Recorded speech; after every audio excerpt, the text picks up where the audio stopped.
na época, tinha pouquíssimos técnicos soltos no mercado e a gente tinha uma opção que era que a gente queria, que estava empregado, com um histórico muito ruim. O histórico do Dorival, nesse sentido, é o seguinte: ele jamais tinha largado um contrato quando eu falo um histórico muito ruim... Ele tinha 6 vitórias seguidas na Sul-Americana com o Ceará. Então ele estava passando um momento muito bom no Ceará, e mais do que isso, ele tinha um histórico de não rompimento de contrato, histórico dele. Enfim, então quando a gente teve a certeza, ou a gente ficou mais confiante na sua contratação, a gente fez as mexidas, e talvez eu possa concordar que a gente fez, Isabela, as mudanças na hora possível e não na hora que a gente detectou. Com o Oscar foi o que aconteceu, a gente enxergou teoricamente uma oportunidade de contratação, já que ele fez a opção de passar esse final de ano longe dos gramados, e a gente entendia que um jogador de alto rendimento, que não estava com problema nem de lesão, nem com qualquer tipo de punibilidade em relação a cartão vermelho ou algum doping, alguma coisa, é longe disso. Então a gente entendia ou não entendia como um atleta de alto rendimento poderia ficar tanto tempo parado sem estar estando bem.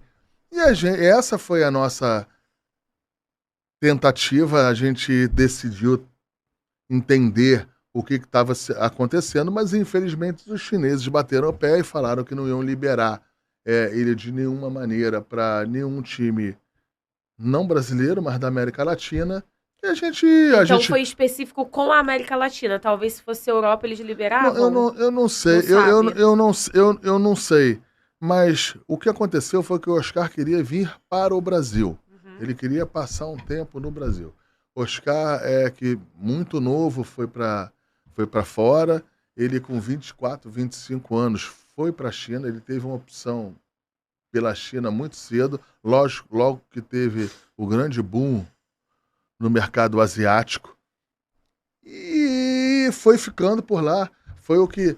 Eu acho que ele chegou em 17, 18, 19, 20, 21. Foi ficando. Passou a pandemia, que lá foi pedreira lá na China, lá, em relação a você não poder ir com familiares, não entrar filho, não entrar ninguém em determinado momento.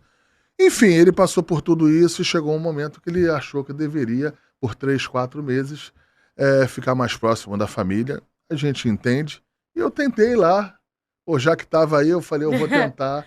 Mas até para me assegurar que ele não fosse para outro lugar aqui. Mas ele tá chateado, né? De não ter tido essa oportunidade até para continuar jogando. Eu acho que se ele estiver chateado, ele tem que estar chateado com os chineses. Não, é com eles mesmo, é isso mesmo. A informação que saiu é que ele iria tentar a rescisão porque tá chateado com o que seria um egoísmo da parte dele. 2 anos e meio de contrato lá, não sei como se é possível ou não esse rompimento. Mas você vai continuar tentando. Sim, ele é um jogador que interessa pra gente. E no meio disso aí também, Papa, começou a se fechar as janelas, né?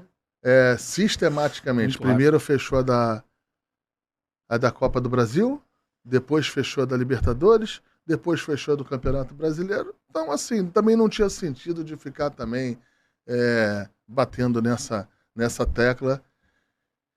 E outro ponto, que eu fiquei pensando um pouco para frente. Eu falei, cara, se os chineses não querem liberar agora, se não é a vontade dos chineses, e teoricamente eu vou ter que conversar com esses mesmos chineses daqui a 6 meses, eu acho que tem que se respeitar. Não desgastar a relação. Exatamente. Já que, mesmo que eu não estivesse indo direto lá, você não se iluda. Qualquer entrevista minha aqui, qualquer declaração minha aqui, eles estavam analisando e vendo lá. Então eu fiz a opção e foi de coração, de respeitar a posição dos chineses, a posição do presidente, das pessoas que tomam conta lá do clube chinês, até porque eles têm um jogador com contrato em vigência e eles deixaram claro que não queriam liberar esse jogador para qualquer lugar, e eu fiz a opção de respeitar mais do que nunca isso aí, até para não ter nenhum problema um pouco mais na frente, caso a gente ache que tem que fazer alguma incursão em relação a esse jogador. Então, vai tentar novamente... Sim, eu vou tentar sempre. Essa contratação do Oscar, porque é até um jogador alto nível, né? E queria perguntar para você em relação ao Oscar, porque quando você fala sobre um jogador que tá num clube chinês, que tem um salário astronômico, né? Que saiu do salário do Oscar, e a gente até falou algumas vezes no Ninho do Urubu, né? Quando saiu primeiramente a informação, eu falei com você, se você apresentar o Oscar depois, porque surgiram várias informações, toda aquela novela em relação ao Fabrício Romano. Parece que exatamente, o italiano lá cravou, mas a informação que ele colocou, e aí eu acho que foi nesse excesso de preciosismo dele, eu acho que ele errou. Por quê? Ele diz claramente que a gente estava tratando com os chineses. Isso não procede, nunca foi verdade. E ele falou isso 2, 3 vezes. A gente em nenhum momento... Depois ele fala que assinou o contrato. Enfim, ele foi se enrolando bem. Parece que ele foi se enrolando bem. Só que é isso aí. Então a gente também, como tinha a possibilidade da contratação do jogador, depois se contratar seria falar, não falei que estava tudo assinado, que estava tudo conversado. Queria eu que tivesse assinado. Eu queria muito que ele tivesse certo. Que o jogador... Acho que todo mundo. Todo mundo queria que o jornalista tivesse certo.